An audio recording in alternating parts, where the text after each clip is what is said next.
And for our judges and timers for their ballots, again, I'm going to say it out loud and also put it in the chat if you miss it. Our first speaker will be Phil Russell. Our second speaker will be Larry McKenzie.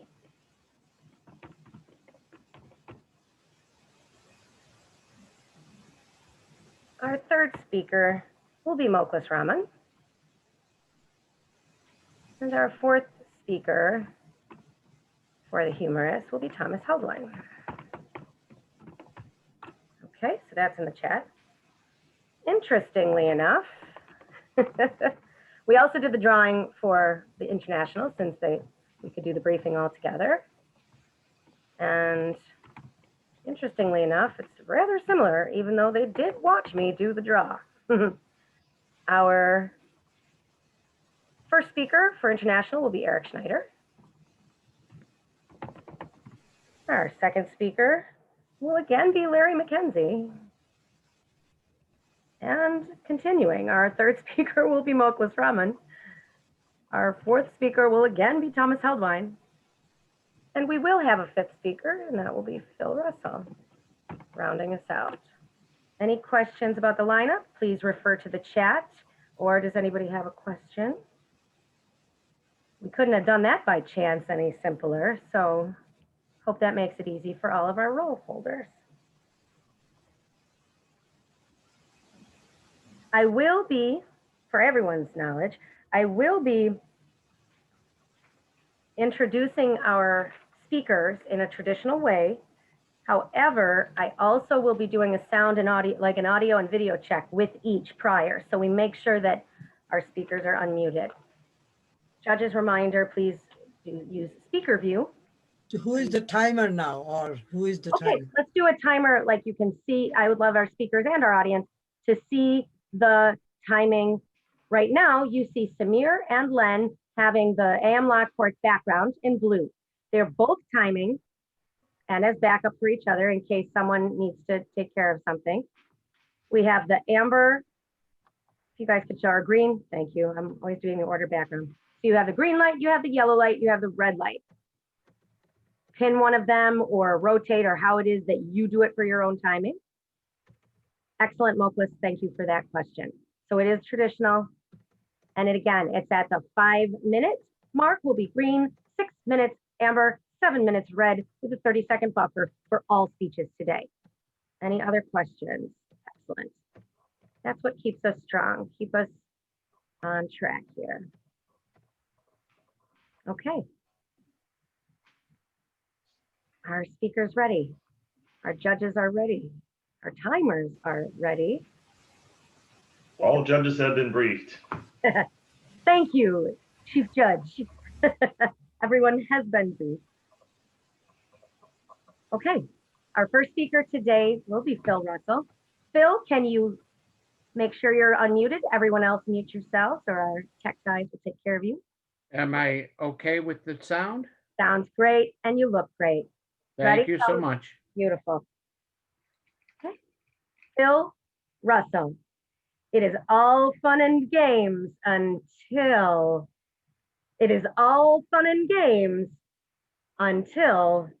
Phil Russell.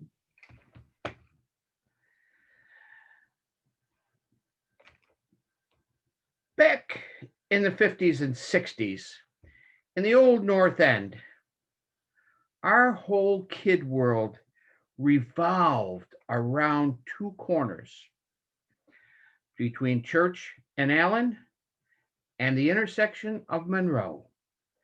That was our world. Madam Contest Master, fellow Toastmasters, and our guest, it's all fun and games until the police show up. Well, when we were kids, we were on Church Street. After dark, we were having fun, and we were playing probably something like street hockey or something, kicking a ball, doing something stupid. And we had an idea. So we all started pointing our fingers up in the air when a car would go by. And we'd be looking up in the air, and we'd say, we'd just be looking up. People would stop and they'd ask us, "What are you guys doing?" We says, "Oh, goose and fireflies." Then our other favorite trick was to have a tug of war without a rope. We'd put 5 guys on either side of the street, and we had an imaginary rope. And cars would slow down. We had one guy, he would duck way down as he went through, and we would just start laughing like crazy. Then on that same corner, one day, one of the guys had an idea. And of course, his father was a policeman. We decided to build a snowman. Great packing. We made about 50 nice, good-sized snowballs, and then one big giant one for the base of a snowman. We put all of the snowballs in the 4 intersections, so they were all cut up. Then we built a big giant one, and we put it right in the middle of the street, right on a sewer pipe. We put it on there, then we put on the second one, we put on the third one. It was huge. Then what happened? Well, the police showed up. Oh my God. We all hid. We were all out of sight, but we had to watch and see what happened. Well, the policeman decided to knock it down with his car, so he backed into it slowly. The only problem was he got hung up and he couldn't move. Then all of a sudden, 2 more police cars showed up. So through the backyards and through the alleys, wherever we could scamper, we ended up at home. Now, because it was one of the policemen, well, we had about 3 or 4 policemen in the neighborhood, and everybody at church, at St. Patrick's Church, found out about it at noon mass. And it was the most hilarious. All the fathers were laughing like crazy. But when they got home, they weren't laughing, and we were in our rooms for a little bit of time. Then another Halloween. A policeman's son, Peter Sharkey, he had a great idea. Down on Glenwood Avenue, we were diversified, so we would go down on Glenwood Avenue over in Lockport where the cemetery was. Well, we made a great ghost, and we had a rope, and we tied it in a tree, and we experimented with it. We'd let it go, and it would fly right in front of that car and scare the jeepers out of them. Well, first car comes by, we're excited, we're ready to go, and all of a sudden, Peter lets that ghost go. It goes flying right by. Then all of a sudden, the lights go on. The police are there. Oh, good thing we were at Bellinger's Hill. We knew every path, every tree in the woods. We scampered out of there, and we were gone. Oh, my goodness. It was incredible. But those are the things that happen. It's all fun and games until the police show up. The other time, we were having our baseball. Well, we didn't have, the grass was long. So we had a little fort in the field, Hannigan's Field, of course, right on the corner of Church and Monroe. And we started a little fire to get the grass down. Well, guess who showed up? Not only the police, but the firemen, as we were trying to put out this fire. And they all started saying, "You guys, I'm glad you stuck around because we didn't want to burn down a house." But then the police gave us a good warning and a good speaking to. As I said, it's all fun and games until the police show up. Madam Contest Master. Thank you, Phil Russell. Timers, 1 minute, please, for our judges. 1 minute of silence. Keep yourselves muted, everyone. Thank you.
And that is 1 minute, Madam Contest Master.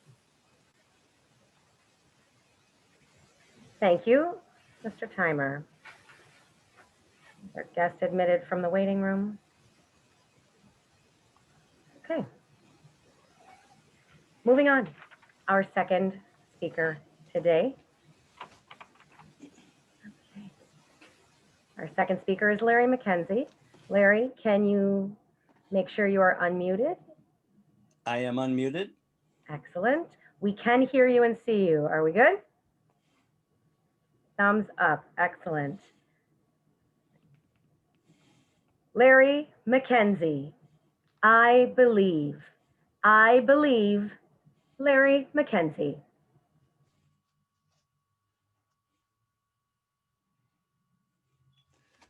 Do you believe?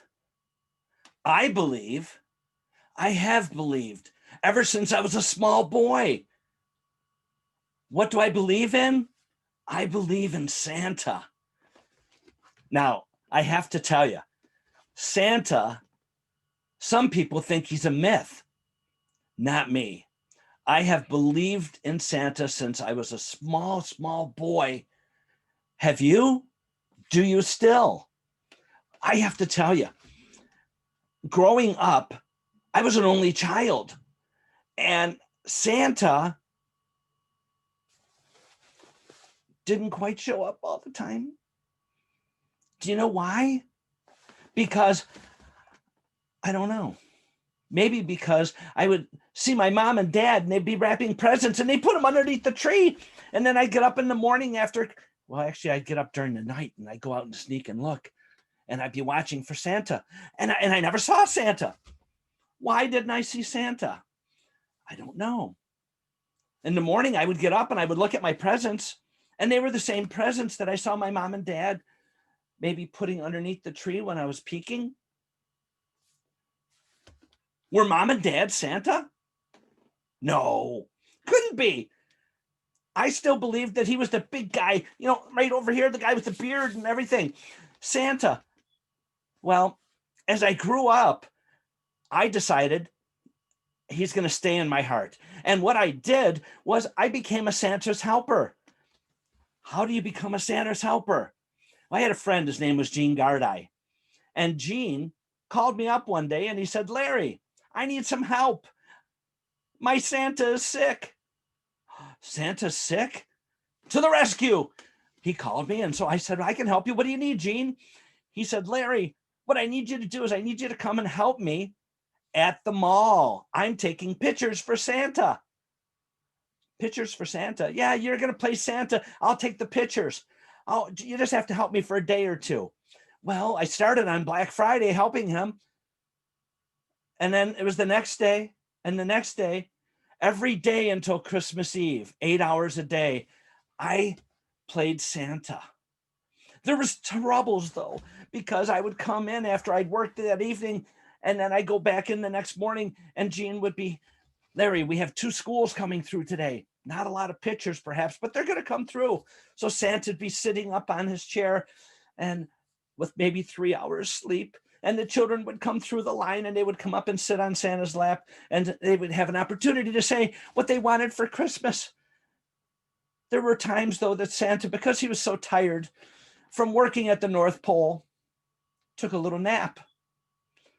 Children would be sitting there and Santa would be asleep. Gene would come over and tap on Santa's leg and say, Santa, Santa. Oh, yes, yes, yes. I don't know what happened to me. Santa shouldn't be falling asleep, but it happened. Well, after that year, I decided maybe I should not be a mall Santa. What I started doing is I started going to people's houses and friends and helping them at Christmas Eve to celebrate when Santa would come. My first year after not going at the mall, I dressed up as in my Santa suit. It was nice and cold outside and snowy, and I had 4 houses to go to. I got out of my car, and the way that we had it set up, they would leave their presents. I would get them, put them in my sack, come to the door, knock on the door, ho, ho, ho, ring my bells. They would let me into the house. Very first house I went to, they let me in. The children are all excited. Santa comes in the house from the cold. I had my glasses on. What happened?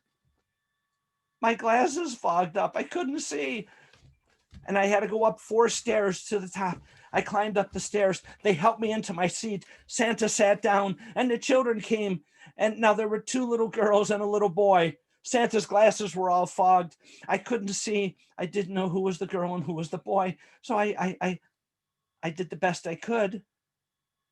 And that's what we all do. Santa does, because they still believed that I was Santa. I was Santa's helper, but I did my best. And you know what? There are times when my children, after I had children, I would still play Santa. And when my daughter, Kelly, was about 9.5, 10 years old, she still believed. And she was at that age where she wasn't quite sure who Santa was. Well, what happened was her birthday falls in December. We had a nice birthday present for her and a nice party and all these gifts. What happened? We went to Nova Scotia that year for Christmas. After we left, the kids were like, how is Santa going to know where we are? Is he going to be able to bring us presents? What are we going to do? Don't worry, Santa knows. We went to Nova Scotia. We had a beautiful Christmas. Santa came to see them. They were so excited. We made arrangements, though, with my cousin Brenda. Brenda was going to put all of the presents that we had at home underneath the Christmas tree so that when we came home, the kids would see it and they would say, oh my gosh, Santa came to our house twice. They knew where we were, but they still came to our house. We arrived back home. The kids rush into the house and there's presents under the tree. They ran over to the tree. Oh my gosh, they started opening their presents. Oh, this one's for you, Kelly. This one's for you, Ryan. As they opened the presents, Kelly had puzzled looks on her face. What was wrong? She said, Mom, look, Santa got me the same things that I got for my birthday. Brenda had wrapped the birthday presents and put them underneath the Christmas tree. So sometimes things don't work out the way that you think they will. And, you know, I received a letter this year from Santa, from a friend, Steve. And it was quite appropriate for Santa because 'twas the night before Christmas. 2020 is still here. The governors locked us all up with some kind of a tier. Only 10 people can gather, but that's fine. 8 reindeer plus Santa, that's only 9. Should we hang stockings or should we hang our masks? We've cleaned all the doorknobs, in case anybody asks. We've disinfected the light switches, pencils, and phones. And I now feel like Lysol resides in my bones. When Santa comes, should we leave him a snack? You see, outdoor seating is something we lack. If he takes the cookies with him tonight, we shouldn't get busted. I'm hoping I'm right. And though I'm joking and having some fun, the vaccines are coming. Humanity has won. So with worries small and blessings plenty, Merry Christmas to all and goodbye 2020.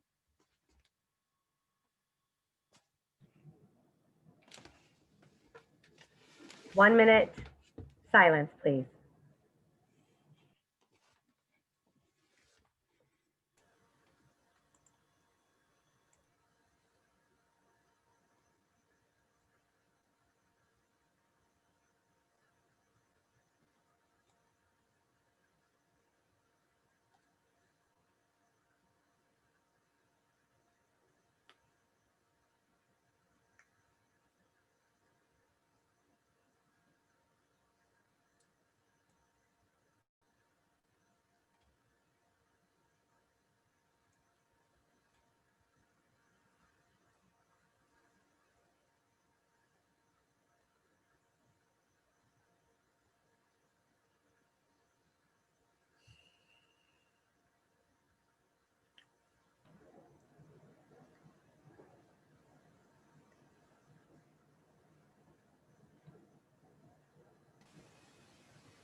One minute is up. Thank you, Mr. Timer. Our third speaker will be Muhkles. Let's do a sound check and video check. Muhkles. Yes, I'm here. Excellent. Switching to speaker view. Okay. Our third contestant in our humorous contest, Muhkles Rahman. 2 embarrassing episodes. 2 embarrassing episodes. Muhkles Rahman. Good morning. I guess I'm going to embarrass myself today by going back to 2 episodes in my life. They're both extremely embarrassing. Madam Contest Chair, my fellow Toastmasters, esteemed judges, and honored guests. Both happened with my customer, Hewlett Packard from Singapore. This happened in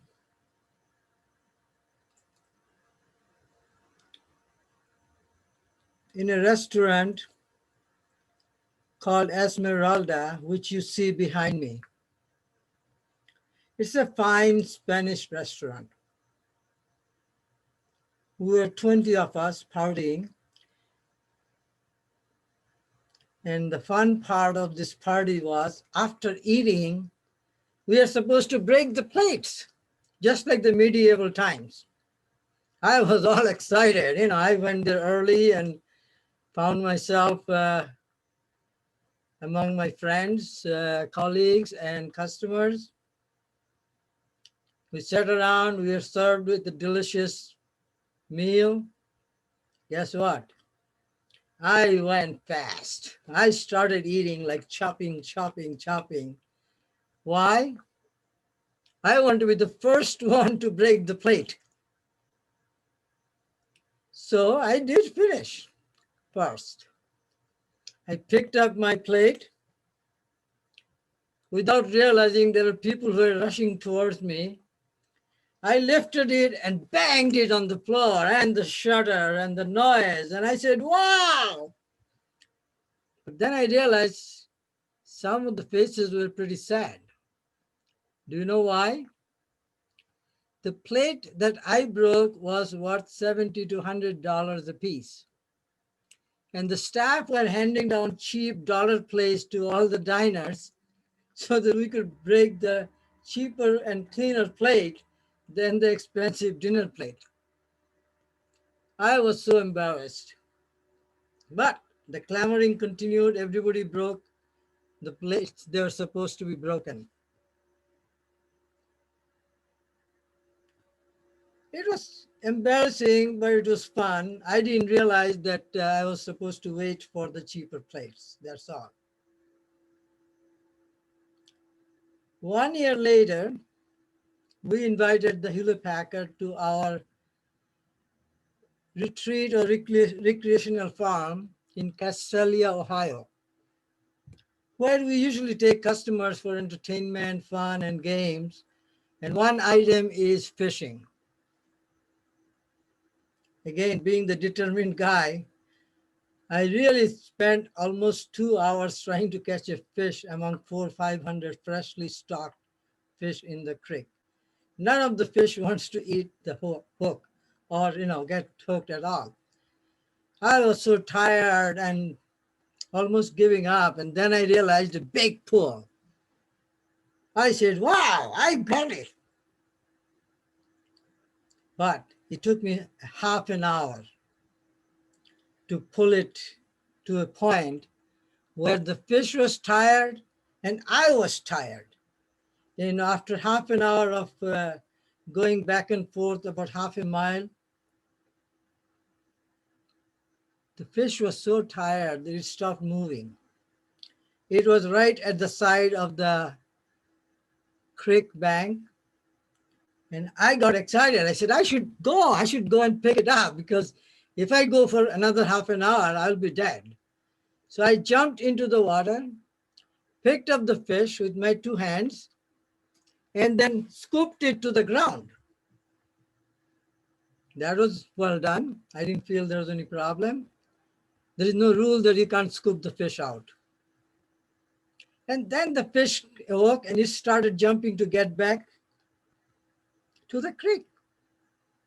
I was desperate. I said, I can't lose this fish. This is my only fish after almost 2-3 hours of struggle.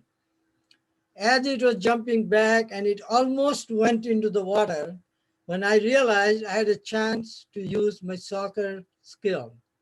I kicked the fish so hard, it flew and landed about 50 feet away from me. And with a big thud. And it was almost dead. So suddenly I had loud applause from 40 of my guests. They were watching this whole thing for more than an hour. And they were saying, well done. But I was hiding my face because I was so embarrassed of catching a fish with a soccer kick. This story has gone around Singapore and Corvallis. Fortunately, a lot of people forgot the name of the character who did that catching of the fish.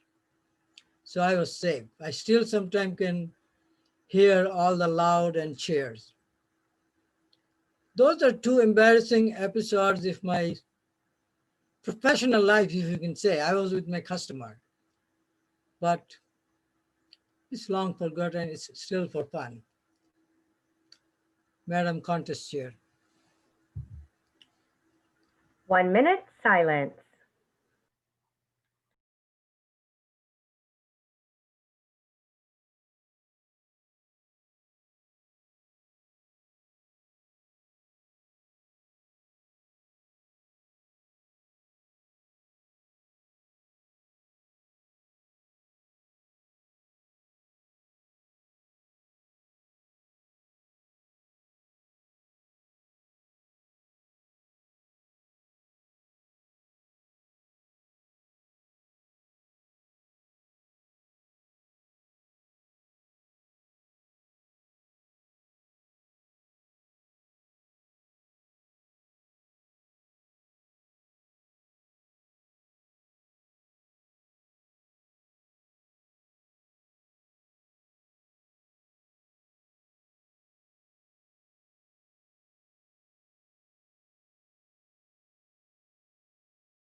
One minute, Madam Contest Master. Thank you, Mr. Timer. Okay, let's do an audio visual check with Thomas. Video should be fine. Audio good? Excellent. Excellent. Okay. Thomas Heldwein. As seen on TV, by now. As seen on TV, by now. Thomas Heldwein.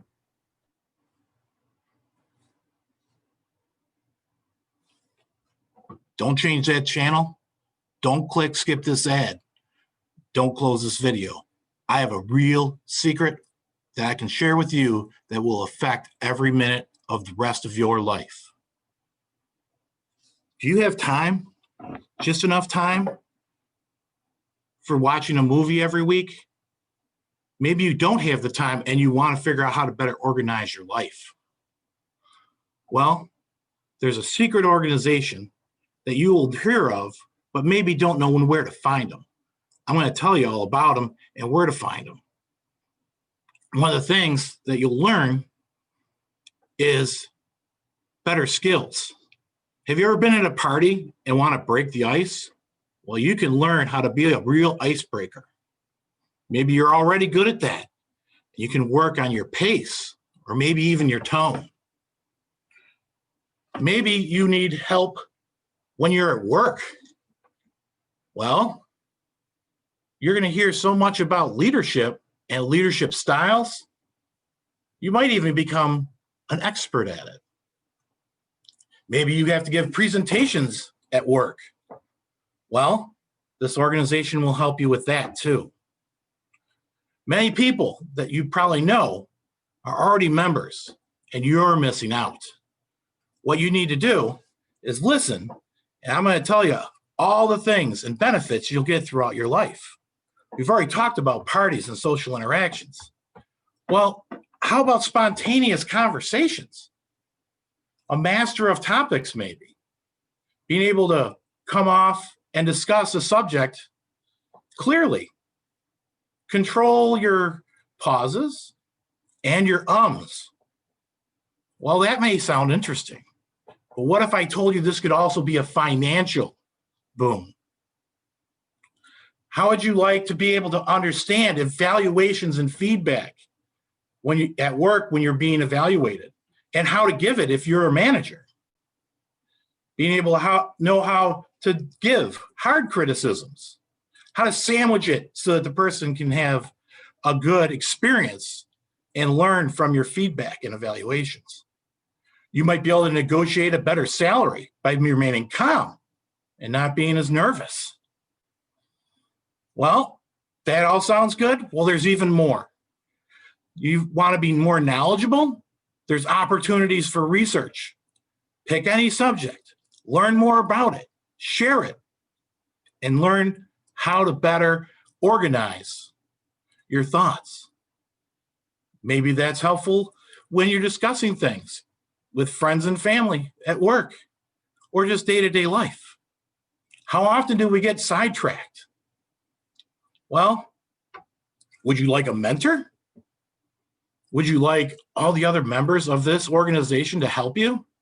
They do, without even being asked. They give you all their insights and experience without even having to be asked. You know the poem that there were two paths and you took the path less traveled? Well, what if I told you that there are over 10 different paths in this organization? And that not only can you choose all of them and walk each and every single one, but you can do it in whatever order you want and at whatever leisurely or brisk pace that you want. And you're not even limited just to a small group of people. You can interact with several different parts of this organization. There are small clubs in your area, online, and all around the world. This organization has places that you wouldn't even think of as members. And you can be there and interact with other cultures. Learn more that way. There are distinguished members. And these members are a group, a very special group that you can work toward and join. What organization am I talking about? Well, if you're still with me and you're still listening, good for you, because I can tell you, the organization is Toastmasters International. All you need to do today is go to Toastmasters.org, and you too can be part of this organization. Believe me, I'm speaking from personal experience here. It is the best and most life-changing experience that you can do in the same amount of time as watching a movie every week. So make the time, make yourself better, go ahead and reach out and find a local club, an online club, or any other method that you want to go down these paths. Join today. Check it out for free. You can visit several different clubs in your area or online for free before you even decide to join, if it's for you. No obligation, no pressure. Thank you for watching. Hopefully, you go to Toastmasters.org.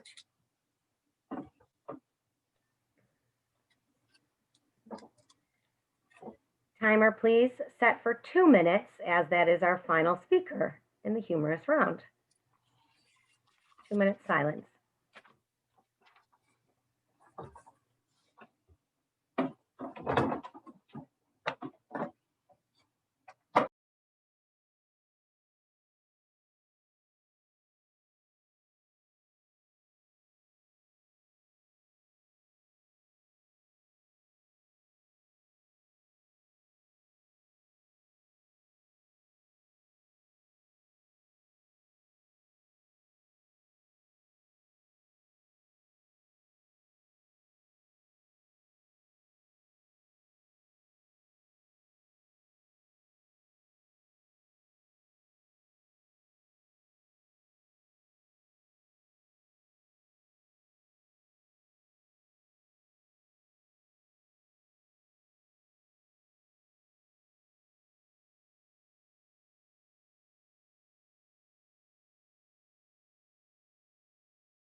2 minutes has elapsed, Madam Contest Master.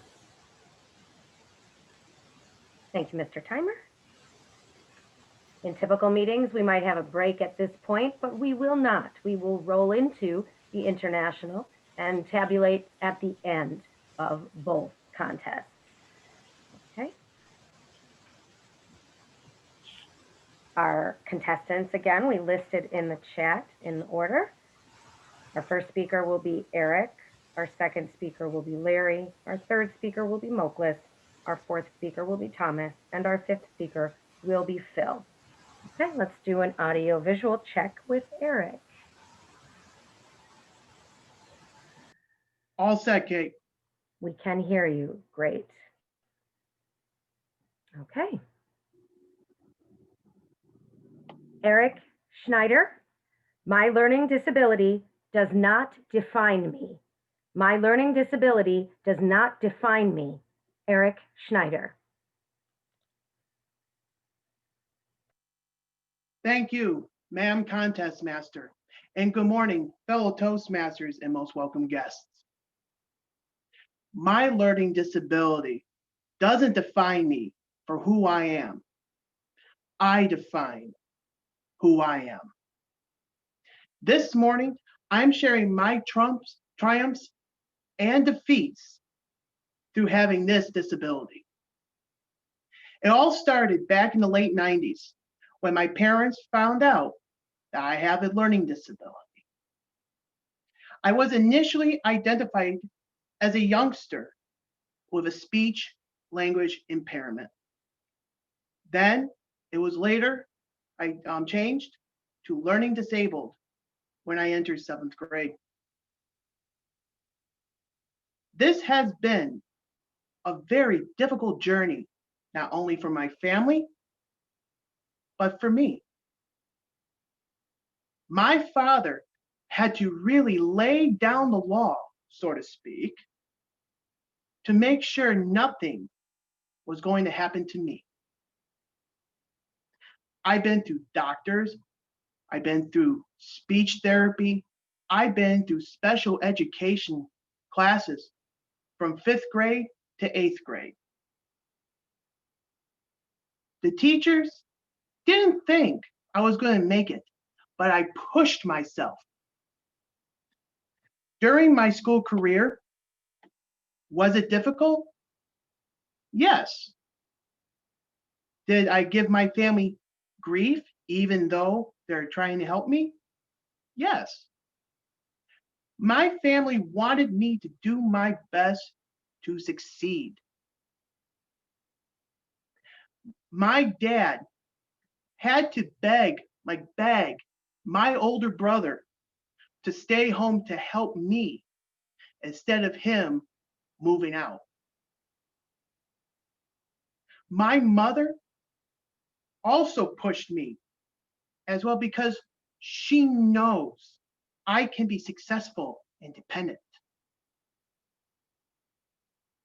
Every CSE meeting, which stands for the Committee on Special Education, that my parents had to go to, the first words from my dad was, "Everything is for Erik." That made me feel a bit good because they're looking out for me. I faced many struggles during school. Also faced slip-ups, which was to be expected. But I pushed myself to reach my goal from high school with a diploma in my hand.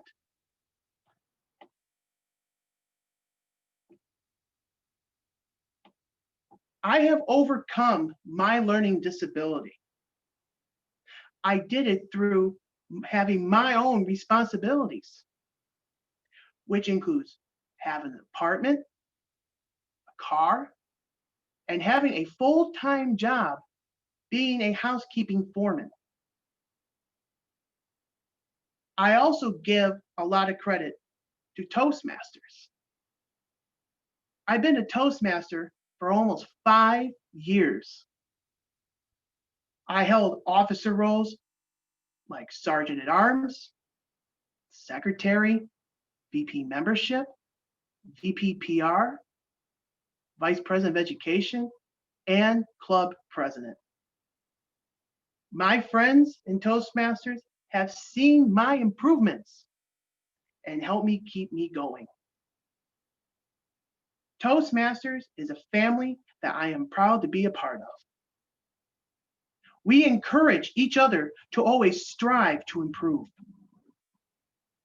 Everyone can become better speakers, listeners, and leaders no matter their abilities.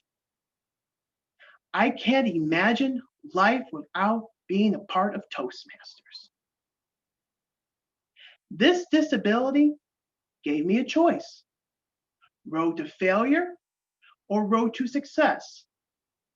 I took the road to success.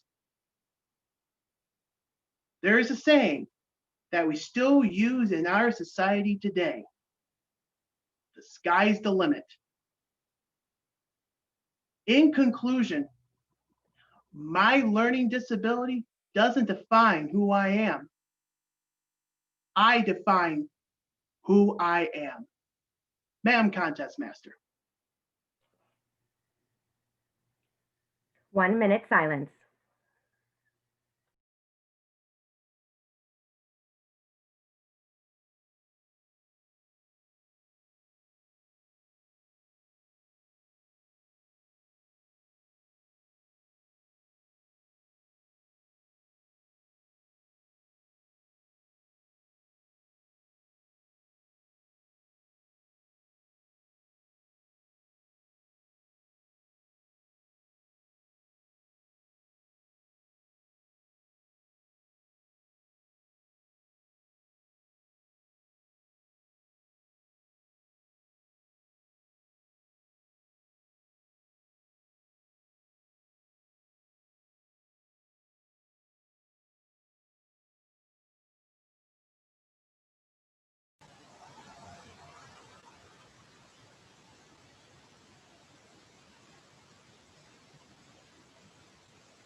And that's 1 minute, Madam Contest Master. Thank you, Mr. Timer. Okay, Larry McKenzie, audio visual check. Audio's on, video. Great. Thank you. Larry McKenzie, the recipe. The recipe, Larry McKenzie.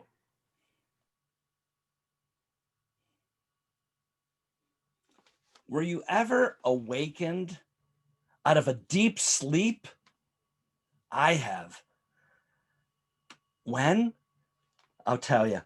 When I was a young boy, I was in Nova Scotia. I used to spend my summers there. And I woke up every morning to the smell of this wonderful, wonderful something cooking. I wish you were with me, because when I would wake up, I would come down the staircase and I would come into the kitchen and I would say, Nan, what's cooking? And she would say, good afternoon, boy. Good afternoon, Nan. But it's only 10 after 8. And she said, exactly. Exactly? What did she mean? Well, Nan was a fantastic cook. She used to have all of these recipes in a little book like this. It was a black notebook. And she would write down her recipes. And I wanted to know so much about what she did and how she did it. So I said, Nan, can I help you? She said, sure, boy, come on. So we went into the kitchen. She said, okay, we're going to be making banana bread. Open up my book to my banana bread recipe. Follow along. So I'm following along and I'm reading, and it says a pinch of salt. Nan, how much is a pinch of salt? Just follow the recipe, boy. Flour. It says just add flour until you'll know it's enough. What do you mean, Nan? She said, you'll know when it's enough. When the spoon stands up, that's when it's enough. Well, I didn't quite understand Nan's recipes, but obviously they worked because her food was delicious. People used to come from all over town just to see her, and she would feed everyone because she was known as the cook.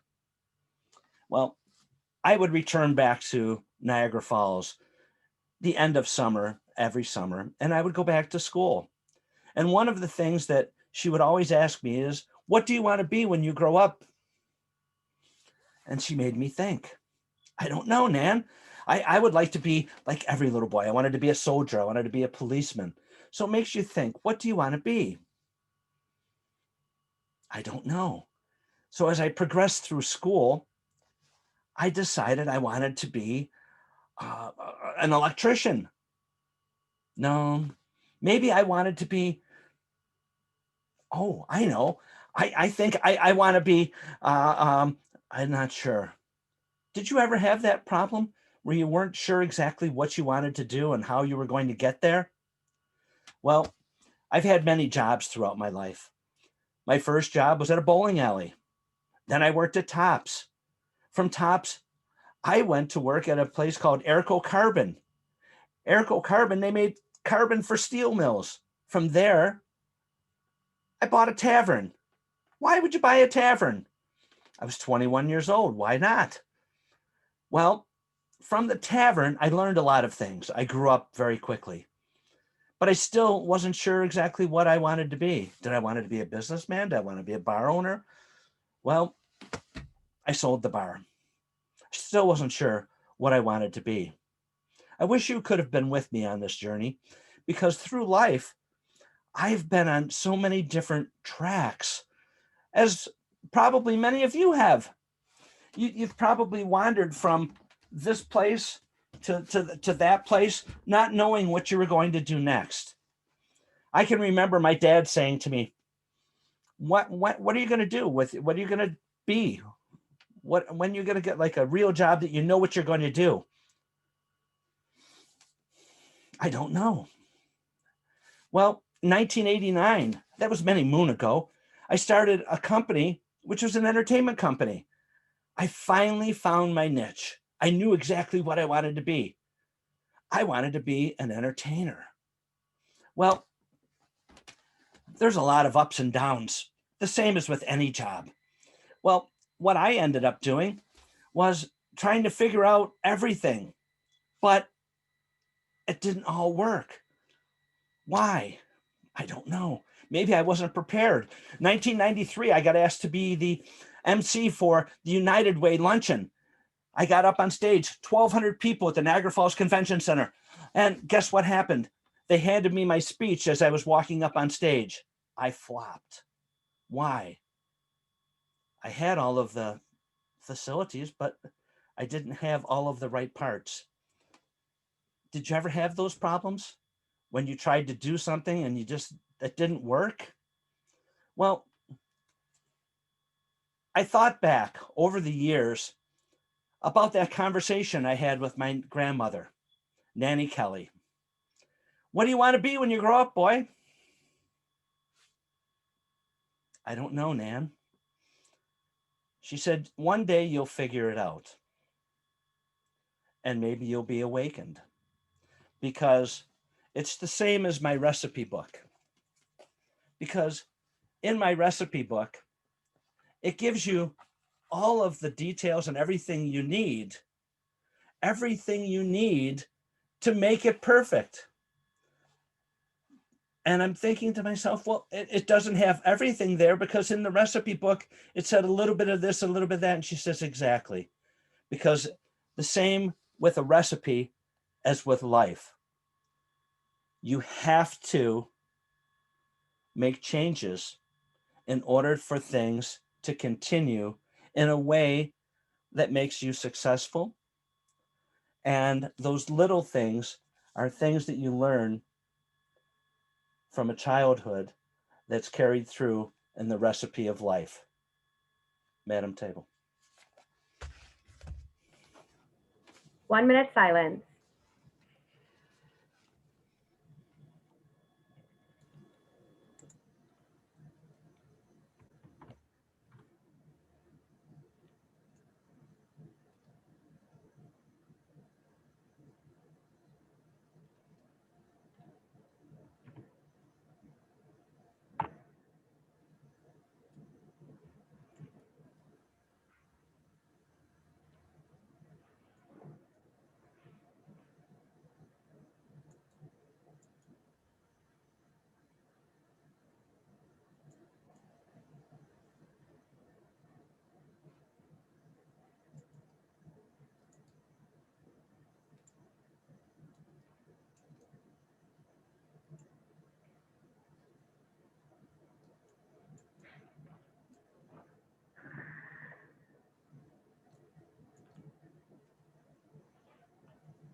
1 minute, Madam Contest Master.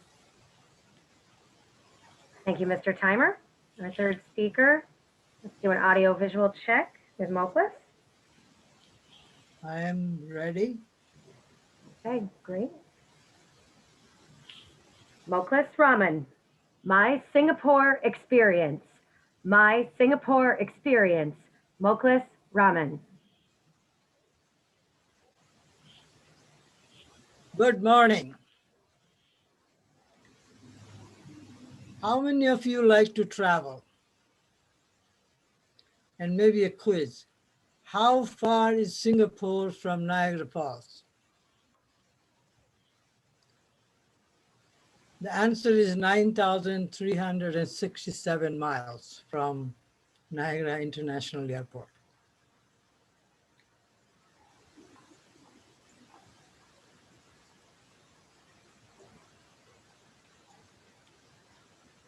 I've been to many countries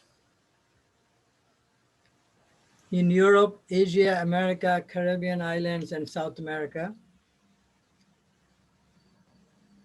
My best experience to date has been my 3 years in Singapore. Madam Contest Chair, fellow Toastmasters, judges, and honored guests. Why? It's a fascinating country to see in action of progress and prosperity due to hard work and honesty. It was founded some 40 years ago and became independent from Malaysia and has quadrupled its standard of living. It has 3 major ethnic groups living harmoniously. I believe the largest is Malayas. Second large group is Chinese. And the third group is relatively small, but still significant, is Indians, especially from South India. As some of you know, Kamala Harris, our Vice President-elect, her mother came from South India. It's a great place of a lot of high achievers. How did it happen for me? Well, at workplace, I was offered a promotion and a good pay raise that I declined. Luckily for me, the Singapore assignment came to me, and I was happy and excited for the work and for enjoying a different culture. So let me ask you, what makes a country great? Its people, places of attractions, and of course, food and accommodations.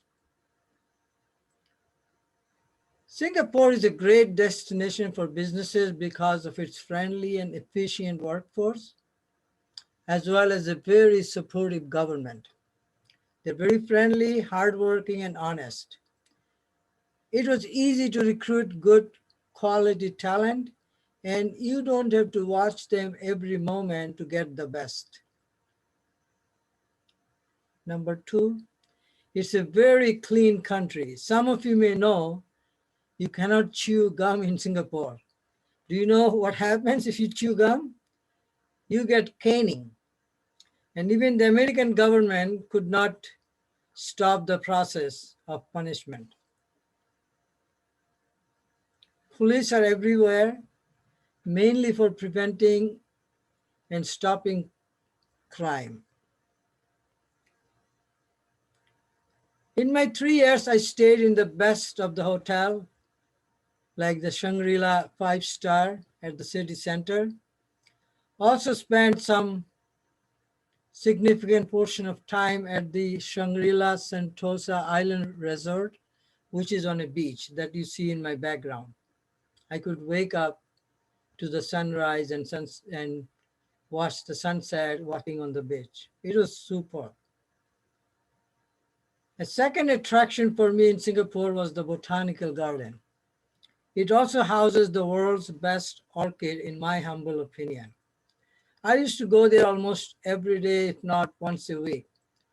By the way, it is right across from the US Embassy. So it's a nice place and only a mile from my hotel.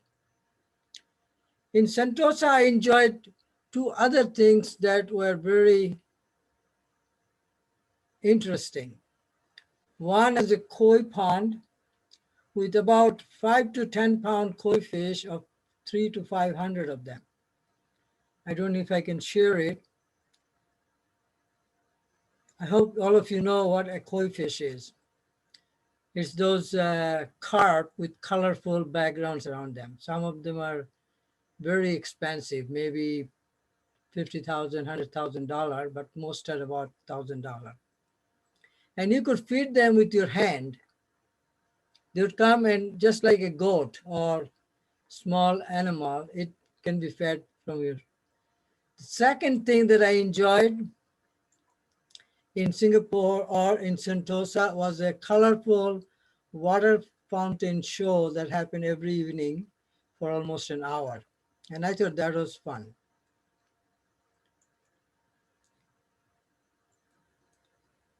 Now let's come to food. Singapore has some of the best quality of food from all over the world, from American gourmet steaks to very large, maybe up to 10-pound live lobster. Enjoyed Spanish restaurants like the Esmeralda I mentioned earlier and Brazilian churrascaria. But the one I enjoyed the most is the banana leaf Indian restaurant where you eat off of a banana leaf. I have to say there is one more food I like a lot. It's called biryani. Some of you may know, some of you may not know, but it's for something I would go there every weekend. As I said before, people are very friendly, very effective, and very helpful. Once I interviewed a finance manager position candidate. He addressed the driver as uncle. I was curious. So I asked him if he was related or knew him. He said, no, that is the customary way to address elderly people with respect. I was very impressed. Little India is an area, of course, like visiting India. There are food from all over the world there also. There are many food courts in Singapore. It's just like New York City, a city that never sleeps. And many or most are open 24/7. On a serious note, the key to success for me over there was hard work and diligence, complete dedication, devotion to my customer, and in return, my company and customer provided me the best of the world. Those who love beer is very expensive. I walked a lot in Singapore. Taxis are cheap. And my conclusion is Singapore is a great place to visit. Everyone is welcoming. I hope you can visit. Madam Toastmaster. 1 minute silence, please.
One minute, Madam Contest Master.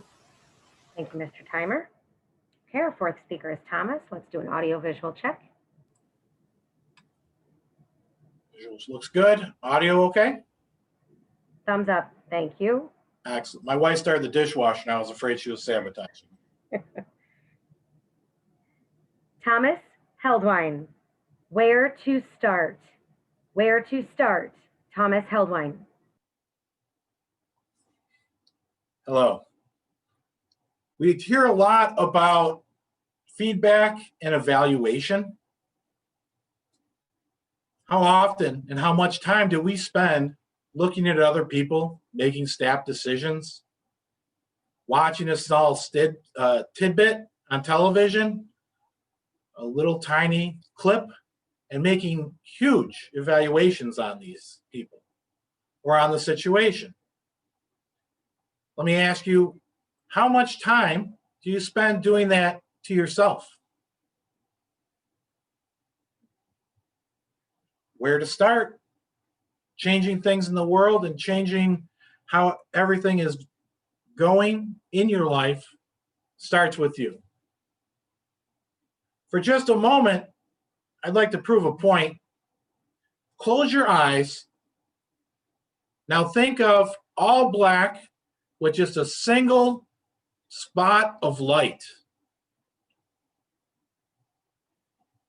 All right, open them. You can look at me again. Now, was the spot very tiny? Was it large? Was it flickering? Did it have those streams coming off it? If I went through everyone who hears this speech, everyone will have a slightly different answer. That's because we're all unique. So working on yourself, I'm going to talk about it, whether you like an atom, and doing feedback and evaluation on yourself. Well, an atom has a small little core. And you can remember that there's a small little core at the very center. It's the same density as a black hole. Matter doesn't get any more compact than that. You are that spot of light. You are unique. So how do you start your self-assessment? Well, there's a great thing called emotional intelligence. You can look at the why you did something, but it's more important to ask yourself, because it's evaluation and feedback. You don't care about the past so much. You can't change that. You want to move forward and think about, what can I do? So concentrating on the why will bring you into depression and a dead-end road. You want to ask, what can I do? Well, the first thing is look at your immediate physical self, emotional self, spiritual self, and do an honest self-assessment, asking yourself, what can I do to improve each one of these? What do I need to work on the most? And then the very first shell outside of the nucleus of an atom is called the S shell. It only can contain 2 electrons. That's all. A very, very small amount of electrons. So only hydrogen and helium.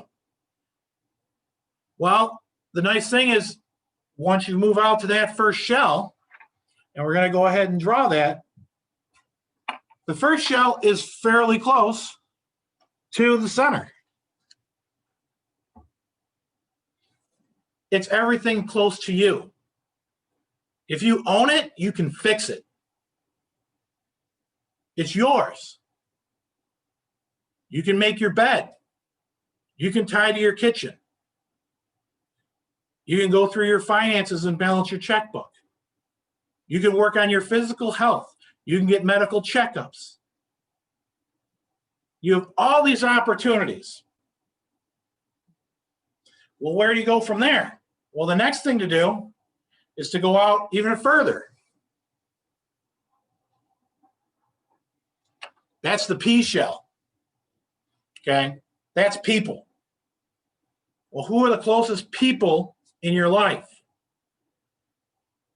Well, there's 3 times as many electrons there. There's 6. So you should probably try and concentrate only on about 6 people. Family, maybe a coworker, maybe just someone, your best friend. Go with them.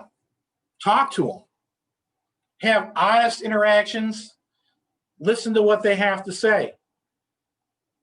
Tell them about the changes that you did initially.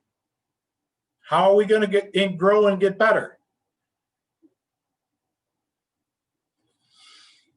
All right, now you have your S and P shells done.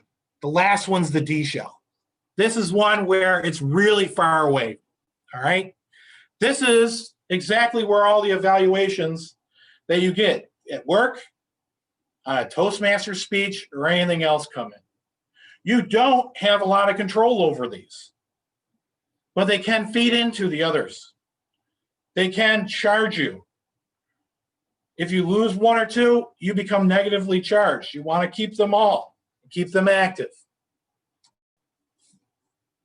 One of the great things about those that are being so far away from you, they are far away from you. You can pick and have no problem with people with different views, different perspectives. You can agree to disagree with that shell. You can't really affect it as much as you can the inner shells. So where do you start? You start with the nuclears and work your way out, and you will be a complete atom.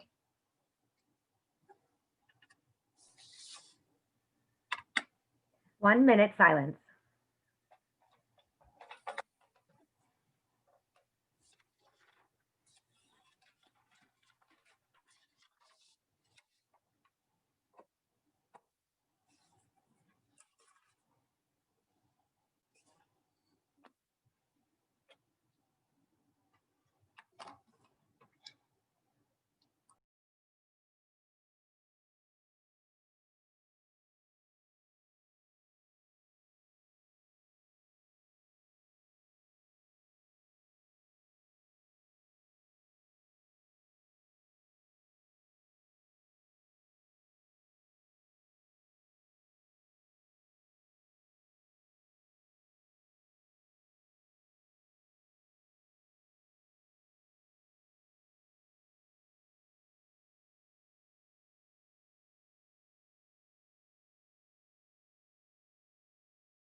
One minute, Madam Contest Master. Thank you, Mr. Timer. Okay. Speaker number 5 is Phil. Let's do an audio visual check, please. Unmute yourself. How are we doing on that? How's that sound? Sounds good. Thank you. We okay? Good. Okay. Phil Russell, 2020 challenges. 2020 challenges, Phil Russell.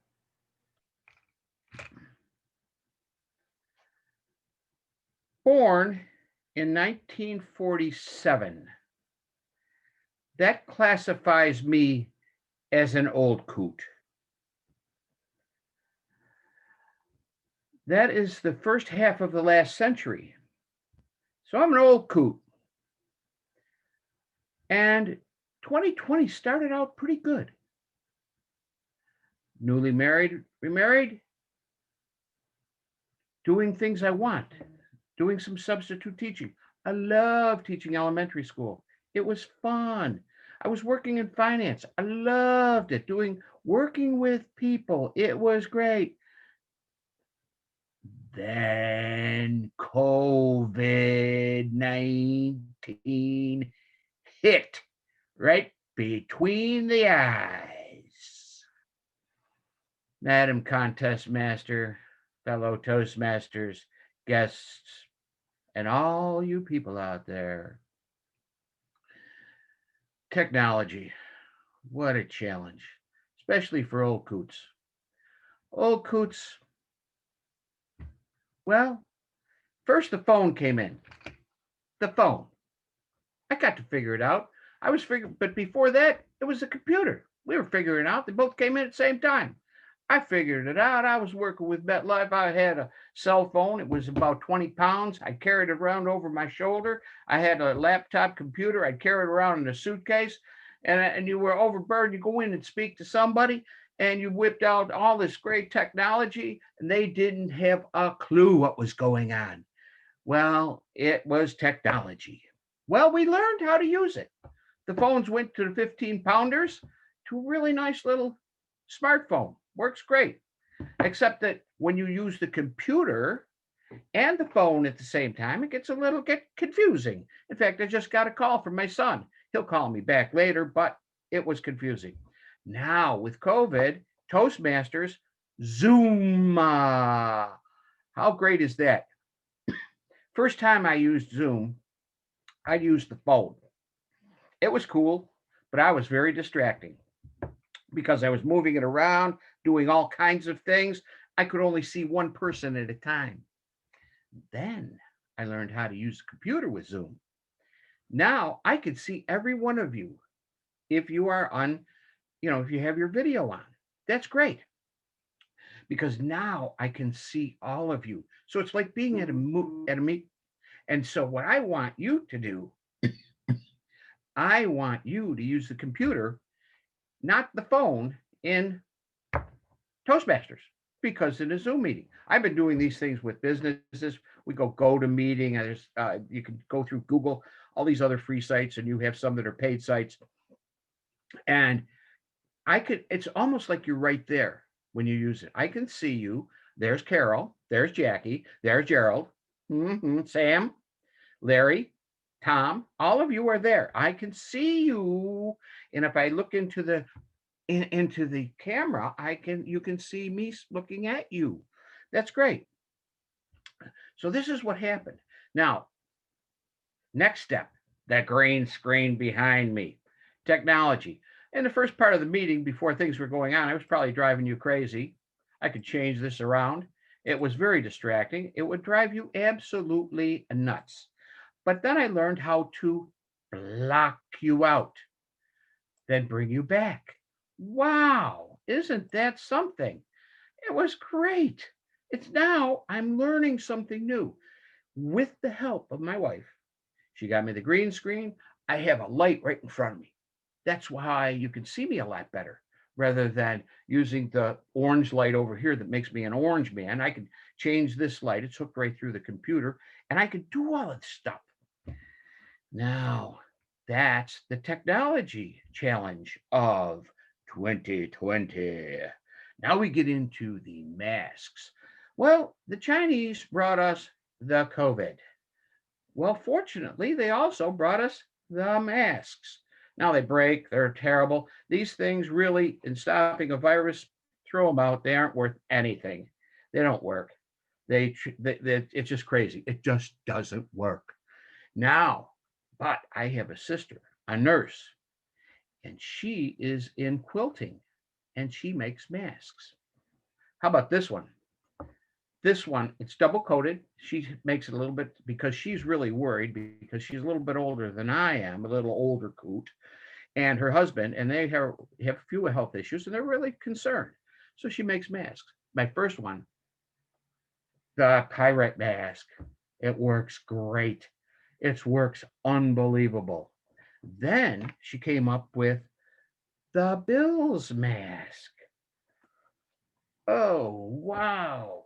Now we lead into the whole thing about what's the next challenge. The good old Buffalo Bills. They're no longer the Billy Goats. They are the Buffalo Bills. And they are a great challenge now because they're leading into the playoffs. The first time they have won the championship in 25 years, I think it is. Holy mackerel. It's great. Now, why is it great? We got a guy, number 17. So, no, it's on this side. Where is it? That's number 17. That's his, yeah, there it is. Josh Allen. We have a leader. He's not afraid to lead. He is great. We're all looking forward to the game, and I want to hear the experience when Dave gets to that game. I really want to hear it. I want to hear it, and I congratulate him. I'm glad he is going. Now, it's about going on 9 o'clock. Well, guess what? In 15 hours, it's going to be a new year. there's going to be more challenges. But so what? Move on, Madam Contest Master. 2 minutes silence. That is our final speaker.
Two minutes, Madam Contest Master. Thank you, Mr. Timer.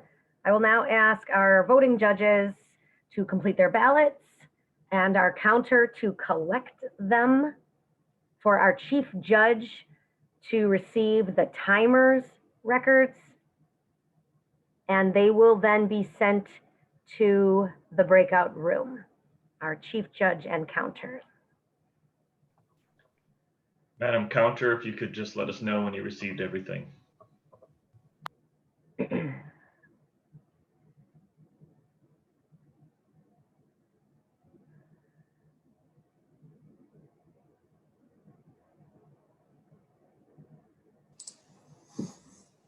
Contestants, Madam Contest Master, I just wanted to wish you all good luck. You all did fantastic today. I have to run, and I will see you all in the next weeks. See you next year. Happy New Year. Thanks for coming. It's so funny still. Come on. I'm the dad joke guy. Mm. We do understand if anyone does have to leave. We went over today, but thank you. We had a great conference. And so they will tie that up. Typically, we do interviews. We may forego that today, but anybody who does stick around, perhaps after the close of the meeting, we can chit chat about some of those bio sheets that you submitted.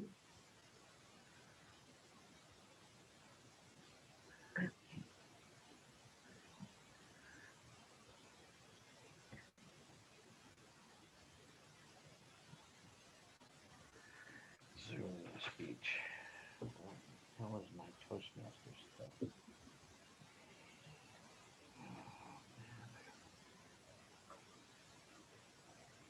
Might be down there.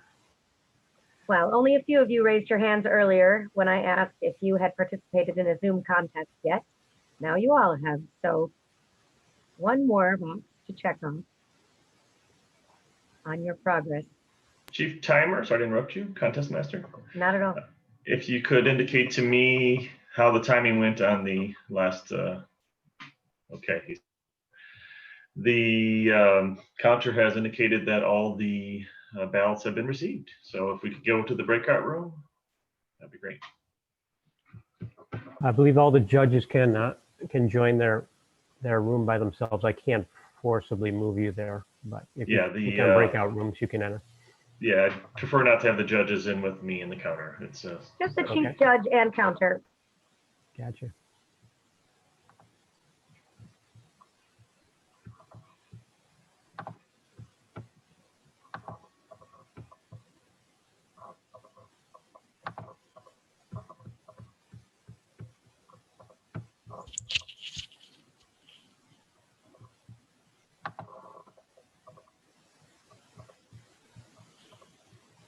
Okay, while they're moving them over there, I would like to welcome our guests again.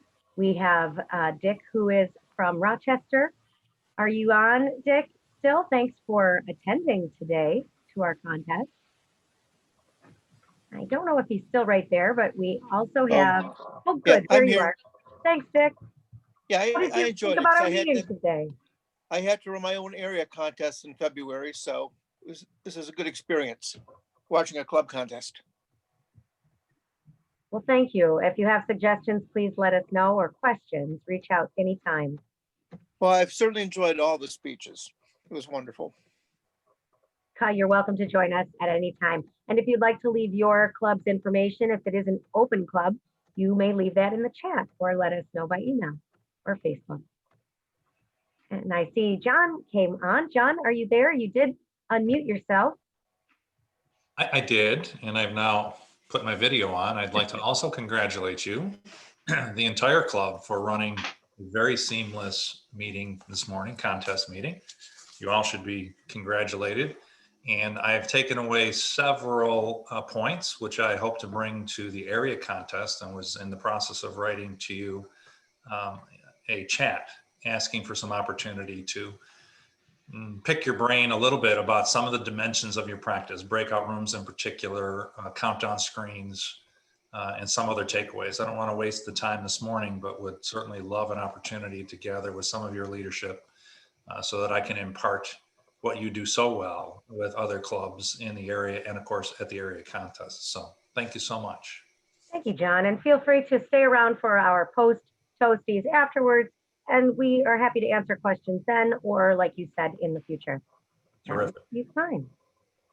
I'm sure. AM Contest Master, sorry to interrupt again. If the our tech person, Len or Samir, can move us into the breakout room, we are ready. You have to join it yourself, man. You have to join in, okay? You guys should be able to go in the room yourself. I can't push you into we can't that. assign you anymore, but Oh, see, okay, there's a button called that's the breakout only room. you have I access see it, to, yes. so you should be able to do it. Yeah, I see it now, thank you. Okay, it's in the bottom of the screen. Oh, yes, Jen, do you see that too? Great, it's in the bottom with the dot.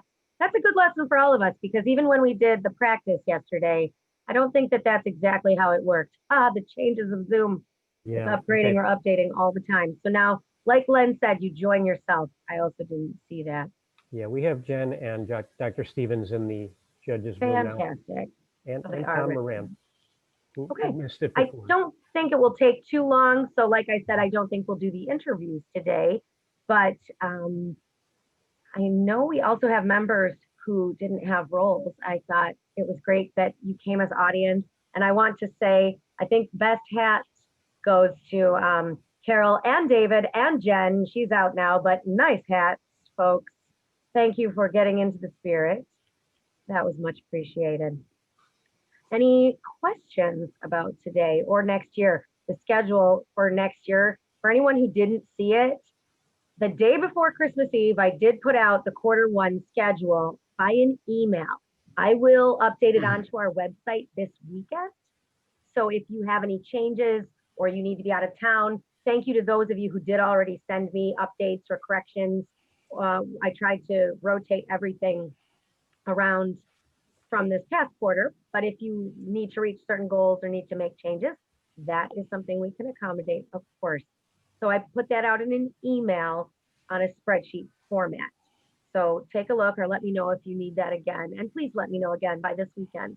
We'll get that up on the website. Toastmaster for next week is Dr. Gerald. Thank you. Our Toastmaster is Dr. Stevens, and I would have to look to see who our speakers are. I don't future. I don't think any of them are actually here, so I will confirm that they're situated. Katie, I had a question. On January 1st, does the tentative schedule become the official schedule then? If I change it correctly, I suppose. Is it on the same countdown clock as New Year's Eve? Eastern Kate? Standard Time. If I may, if you have not chosen your free path, today is the last day. Actually, correction, they extended that. Oh, It did they was extend it? misunderstanding. You better have renewed. Oh, your you have it until fall March. membership Okay. By today. So if you didn't pay, That was you it. have to pay your dues by today, and you have to redeem it by March. By why March, okay. wait? Why wait until March? And I tried to push a bit on if you're a member of a dual club, that couldn't you get another path? But obviously that has gone nowhere for any of us. Yeah. And I should point out, we had some questions about who were the judges, and they should remain anonymous. And we did go over that yesterday in our briefing, and then we decided we didn't have to name them necessarily, so apologize that those were named on the rolls. However, when we were at Tom's Diner, it's not exactly anonymous when the judges all hold up their ballots. So we decided, well, that's not as critical, but thank you to those of you who did question that or point that out, because we do want to remain anonymous. And in some of the checklists for judging now, it says that in some clubs, all the members who don't have other roles are judges. So that's something to consider for future contests, that we all could be giving feedback in other ways. So thank you. I wish Marilyn were here. She'd have this all sorted out. She would do a perfect job. Everything would be wonderful. You'd be all over this. So Tom, I see you were able to go into the breakout room. I see that. I wasn't able to get into it before. Then I got into it, and they told me I had to leave. Yeah, you weren't allowed in this one, but did you see the Sure, control at just the bottom? Just the chief judge, yeah. We should practice that during our regular meetings. Just Yeah. have a breakout room and tell people to go in it randomly so we get more comfortable with it. I didn't realize there was a prompt for it down at the bottom. Phil Russell. Yes, sir. I saw this background and I thought of you. Oh, that is cool. It's from Top Gun. Yeah. The new could Top be- Gun is going to be really cool. You could be driving right along with your son there. So, Yeah. Well, he's now in law school, so. Uh, But Are we- the are we Top still- Gun. I have Go a ahead. question real quick. Are we still recording? it We is. are, right? Yes. All right, we're gonna record through the results, correct? Yeah. Correct. Yes. Yeah, keep Okay, it clean, Tom. just, I know we just started free bantering. I just wanted everyone to aware that this is gonna be on Facebook. So, For our YouTube channel. our YouTube. And so be careful what we talk about right now. Thanks. Not social hours. And also we are skipping social hour again, if you didn't see that email tonight. So go celebrate with your family or on your own, or however you choose to celebrate this evening. And just say goodbye to 2020. My goodness. This is going over a bit. If David Jones and Sylvia and Len can connect by chat about, I know did you need to do membership or something else, or were we situated? I don't mean to throw you on right now. Maybe it's all set. Was going to email me a bill. And I Okay. So as long as we'll get that I situated. need the exact amount for David Jones, including any new member fee, Sylvia. If you could just get me that amount, I could create a PayPal invoice for David. Thank you. My apologies doing that during the meeting, but in the interest of time, if anyone does have to leave. Okay, it looks like they're coming back. Oh, They're back. all right. And Erik did ask me, even though he is president, he asked me to close the meeting if I would like, so I'll keep the floor for that. Any final announcements today before we announce our results? Okay, I am sending you the order right now. fantastic. In the chat? Yes. Great.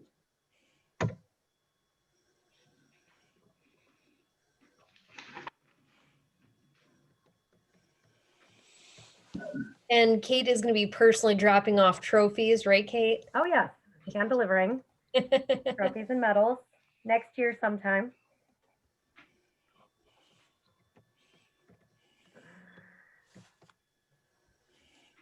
And thank you again for all of our role holders for whip cracking and keeping us together and for attending our briefing yesterday. Those of you who came and our contestants again, much appreciated. And we will roll into our announcements of our winners. We will start with our humorous contest. And our third place winner today is Muhkles Rahman. Muhkles, third place, fantastic. Our second place, Phil Russell. Phil Russell, second place. Great job. And our first place winner in the humorous contest is Larry McKenzie. Larry will represent our club when moving on to the area. And I'm not sure when that is. Do any of our officers know, or maybe John, if that has been decided in March, perhaps? No, actually, the area contests are going to be held throughout the month of February. And we're going to be having an area meeting that might settle on a date as early as February 6th. Ooh, fabulous. Well, you keep us posted. And so again, if our winners can't compete on those days, then the second place winners and so on would represent our club instead. And we had a disqualification because of time on the international. And then I will move into the announcements. Our third place winner is Thomas Heldwein. Thomas, third place. Our second place winner, Erik Schneider. Erik Schneider, second place. And our first place winner, Larry McKenzie. Larry McKenzie in first place. Well, sir, you will represent us if you choose and are able. And thank you again to all our contestants and to all of our role players. You're welcome to stay longer, but let's conclude this meeting. It might be a record-setting 8:55. Happy New Year, everybody. See you soon. Or stay on if you like. You may unmute yourself.